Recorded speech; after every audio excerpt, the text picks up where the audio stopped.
Oi pessoal, professor André Gustavo Schaefer da Universidade Federal da Fronteira Sul, Campus Erechim.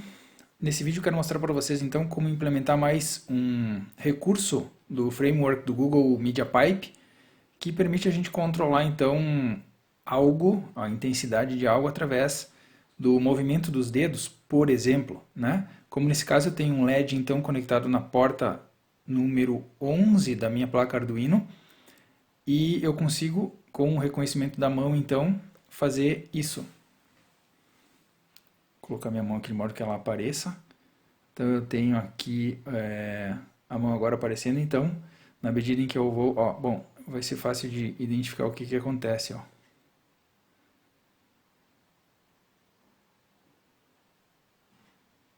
Na medida em que eu aproximo, então, o indicador do polegar, a gente controla a intensidade do brilho do LED.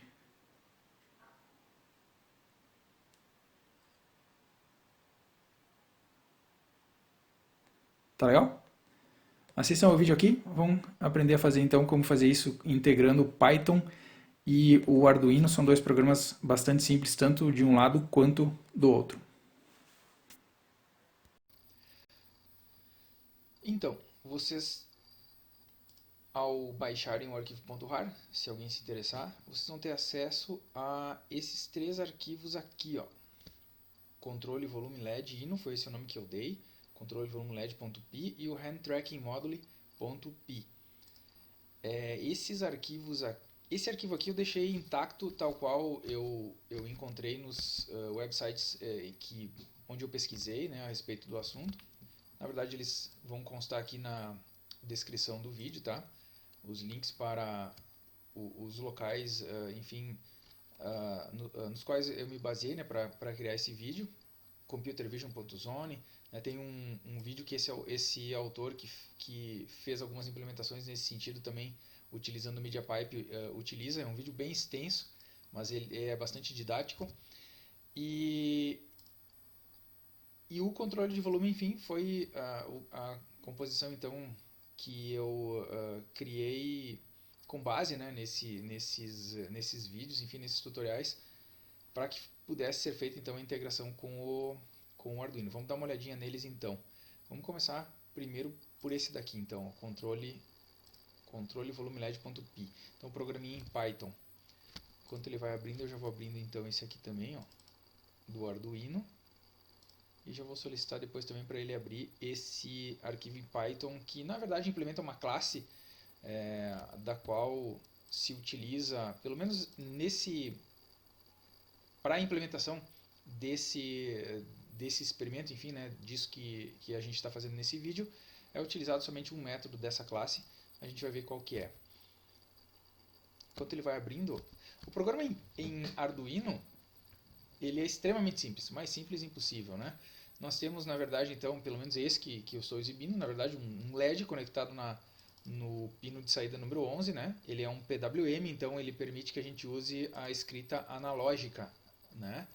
Variando, portanto, a intensidade de brilho, portanto, variando, por consequência, né, a tensão elétrica do pino número 11 e fazendo com que ele tenha aquele efeito de fade, então, né, mais forte ou mais fraco. Inicializa a porta serial. Eu uso aqui, na verdade, essa variável i, eu já vou tirar fora porque foi apenas um teste que eu fiz. Uma variável inteira, inicializo a porta serial, utilizando o pino 11, poderia ser qualquer outro pino PWM para fazer aquele efeito, né? Então, essa variável número lê a porta serial, fazendo uma análise, então, parseInt, né? Léxico-sintática, enfim, né, da porta serial. Depois eu vou falar uma outra coisa que eu já mencionei em outro vídeo também a respeito da passagem de valores do Python, enfim, para a porta serial, de modo que essa função parseInt consiga processar todos os números que chegaram na porta serial. E eu faço um mapeamento, não sei se vocês conhecem a função map, né, do Arduino. Ele pega o número recebido e como eu sei que esse número recebido, a distância entre o ponto que corresponde à ponta do polegar para o ponto que corresponde à ponta do indicador tem mais ou menos entre 0 e 300 pontos, né, ou pixels de distância. Isso vai depender, claro, da distância que a tua mão está da webcam ou da câmera, né, que estiver filmando. né? Mas eu faço o mapeamento disso para 0 e 255, que é no caso, corresponde ao mapeamento, vamos dizer assim, dos 8 bits da porta de saída número 11, né, que vão proporcionalmente corresponder entre um fator de 0 a 5 volts de saída também lá no pino número 11. Né? Então, são esses mapeamentos que são feitos. Nada mais são que regras de 3, são proporções, né? Mas essa função já faz isso para nós. Então eu coloquei dentro da própria variável num, né, o que ela tinha muda para um determinado valor entre 0 e 255, e aí feita uma escrita analógica na porta de saída número 11, né, com esse valor. Pronto, ele fica repetindo isso, nada mais. Tá bom? Então não tem esquema elétrico, nenhuma complicação, né, sobre como fazer. Poderia ser usado qualquer outra porta e tudo mais. Só isso, podemos até fechar o Arduino nesse programa, a gente já falou dele então. Vamos então para cá. Então aqui no Python nós temos o seguinte, ó. Vamos falar um pouquinho aqui sobre o programa, alguns parâmetros principais que eu alterei ou que eu testei e fiz alguma modificação, tá? São feitas as importações então das bibliotecas, né? Nesse caso aqui, ó, esse arquivo handTrackingModule, né? Ele tem que estar na mesma pasta, tá? Para que isso funcione na mesma pasta da onde o arquivo controle_volume_led.py foi aberto. Então no meu caso ele está aqui, ó, certo? Então aqui o documento original tratava ele como HTM, né? handTrackingModule, né? Para as futuras referências dentro do programa. Ele faz configurações iniciais da webcam e faz a captura. A minha e provavelmente a maioria das câmeras de notebook ela usa o parâmetro 0 aqui. Tá? Algumas podem ser que precisem de outro número, senão ele vai dar uma mensagem de erro, porque afinal de contas ele não trouxe nada capturado da câmera. Mais adiante no programa ele daria um erro. No momento da conversão para colorido, na hora de exibir lá, eu sei que isso aconteceu para mim também, né? Aconteceria um problema de conversão, enfim, ficaria vazio, né? Se ele não conseguir capturar da câmera. No meu caso aqui é Video Capture 0, tá? Isso, enfim, da biblioteca CV2, né? E tudo mais. Vamos ver o que mais que é relevante falar aqui, ó. Isso aqui eu achei interessante também, eu não testei muito bem ainda, tá? Mas esse parâmetro aqui eu escrevi que considerei importante porque é a Detection Confidence, né? Então em 70%, enfim, né? Eu até alterei para 0.8 porque às vezes ele detecta uma mão no pescoço, assim, dependendo da sombra, dependendo da luminosidade. Então eu fiz apenas um teste, mudei para 0.8, pareceu melhorar um pouquinho, mas talvez se modificar esse parâmetro aqui para outros valores, ele reconheça com mais facilidade ou com mais precisão a mão da pessoa, né? Aqui nós temos então os comandos da porta serial, ela é fechada, eu sempre estou esse comando close por padrão, para que se estivesse aberta, o programa que tivesse abortado, ela tivesse ficado aberta, ela seja fechada. E aqui a última instanciação, né, a última execução do programa que eu fiz no Arduino, o meu Windows então ele montou a COM6 conectado na minha porta USB. Isso aqui vai variar, então aqui no Arduino, para quem não viu os outros vídeos, não custa nada a gente abrir aqui de novo, porque isso aqui é importante, senão o programa não funciona. Mas quando for conectada uma placa Arduino no computador, a montagem, né, dessa placa em uma determinada porta USB ou uma porta COM de comunicação serial. Essa placa vai estar aparecendo aqui, ó, porta. Então quando ele abrir esse submenu aqui vai aparecer. No meu caso, então, a última vez que eu executei e ele montou então na COM6. Né? Então a gente tem que fazer a comunicação certinho com a porta correta. E nesse caso, então é a COM6 que vai constar aqui. A taxa de transmissão padrão 9600, né? Tanto no Arduino quanto aqui, e aí a gente já entra num while true, um laço infinito, então, em que ele fica gerando a imagem na tela. Só isso aqui, ó, o programa em Python é só isso daqui. O que é interessante, então, ou que talvez eu saiba, eu precise também mencionar a respeito disso, né? Aqui é a captura da imagem, né? Ele desempacota aqui um código desempilha ou recebe, né, como retorno um código de retorno e a imagem propriamente dita, né? Aí ele utiliza então o detector, enfim, daquele modelo de inteligência artificial ali enfim, desse framework, né? Esse detector aqui, ele foi instanciado como htm.handDetector, né? E aí sim a gente está usando então o framework aqui diretamente enfim, DHTM, né? Uma vez que ele foi importado, a gente está usando aqui. Já vou abrir o arquivo Hand Tracking Module para a gente dar uma olhada, tá? Então eu utilizo o Hand Detector. Não custaria nada a gente já abrir ele agora, ó, onde ele faz então essa atribuição inicial, né? Vamos pegar aqui o Hand Tracking Module, né? Esse aqui mesmo. Então tá aqui o Hand Detector, né? Então tem uma classe Hand Detector, né, e alguns métodos aqui definidos e claro, nesse caso ele está fazendo uso desse framework, já que consegue fazer a detecção, né? Ou seja, um modelo de inteligência artificial pronto, que já veio junto com a instalação do MediaPipe, né, e que foi instalado, enfim, neste computador, tá? Obviamente vocês têm que fazer isso, né? Caso vocês não tenham então essas bibliotecas, né? Através do comando, enfim, isso vai variar um pouquinho, né? De acordo com o conhecimento de cada um, né? Pip install, por exemplo, MediaPipe ou qualquer outra biblioteca que esteja faltando, tem que ser instalado dessa maneira através da linha de comando do Windows, tá? Aqui no caso a gente pode também executar nessa linha de comando mesmo, né? Nessa console IPython, se for o caso. Eu vou voltar aqui para o controle de volume.py.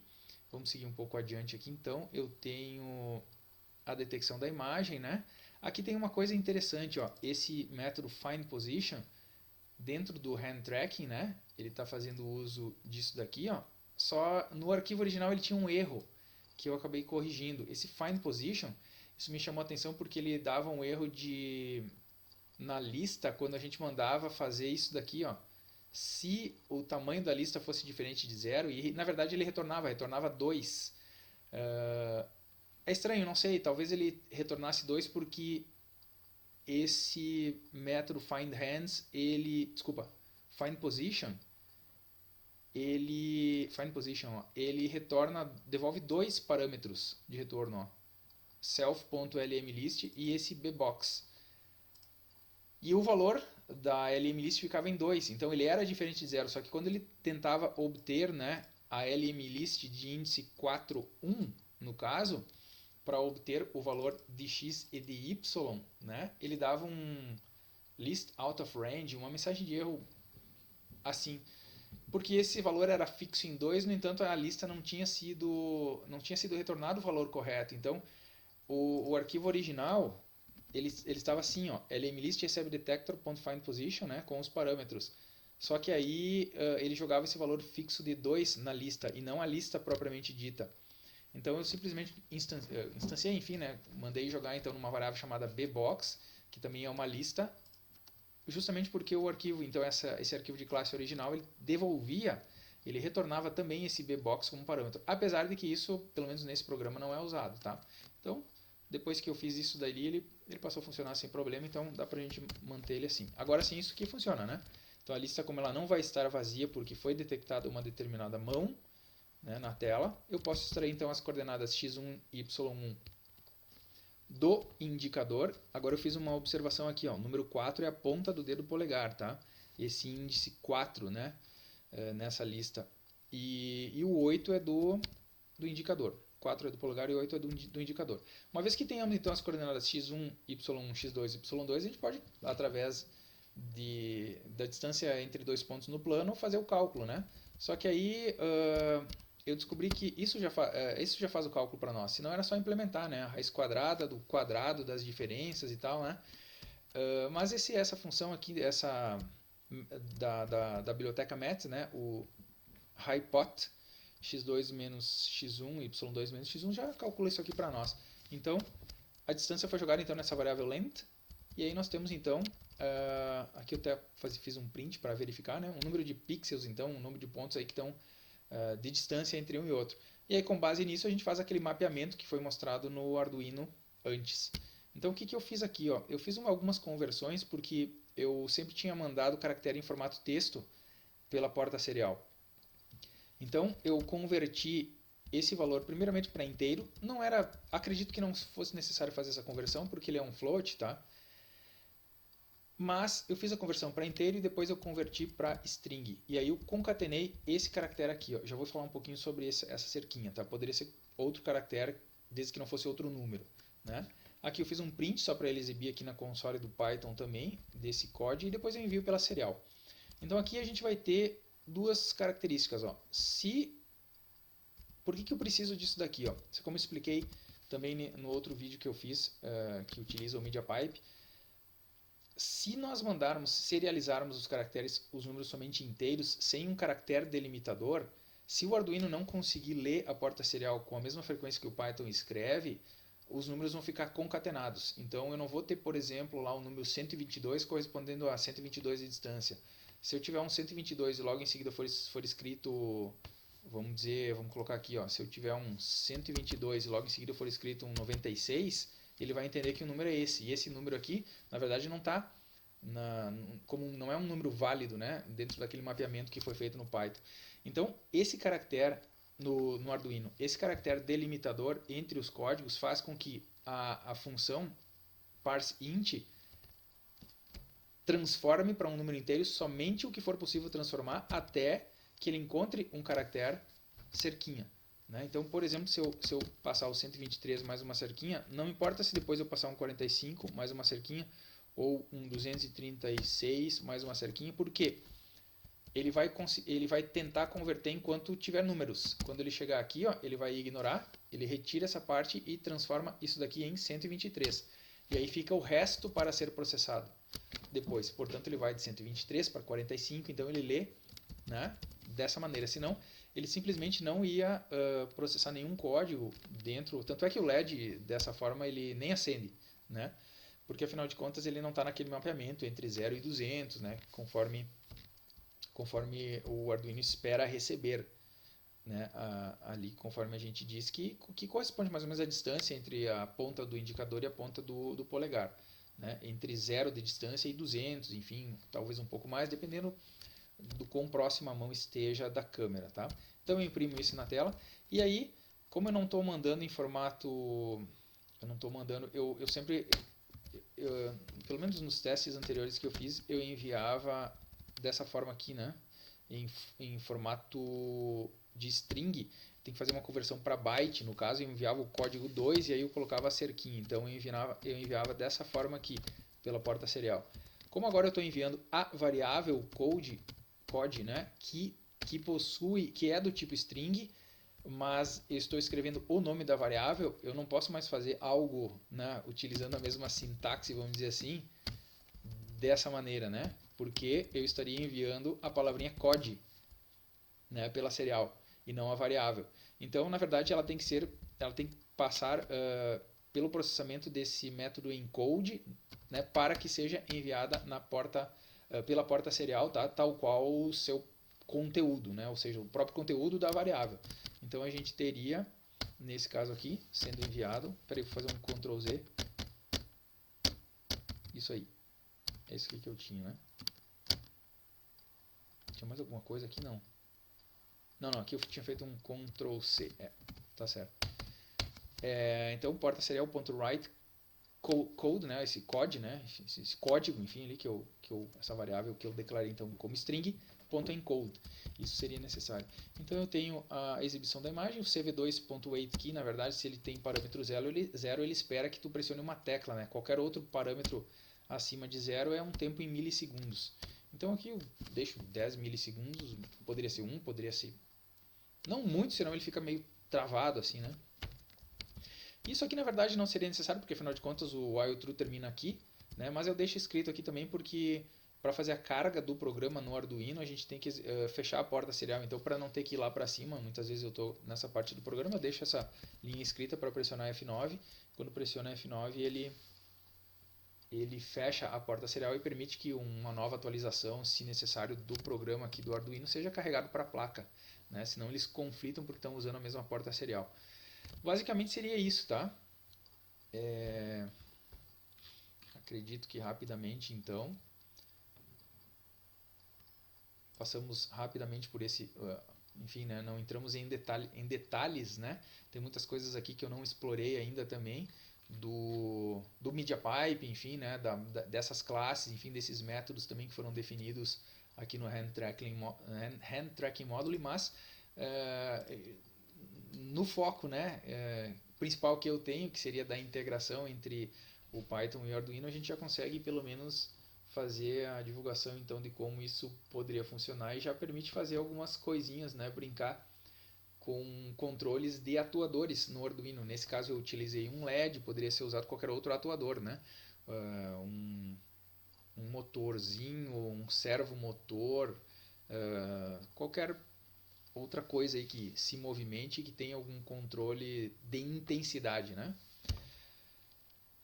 Acredito que seja isso, então fico à disposição, espero que possa ser útil esse vídeo para quem esteja assistindo e fico à disposição para algum tipo de esclarecimento dentro do meu alcance via comentários. Obrigado pela atenção.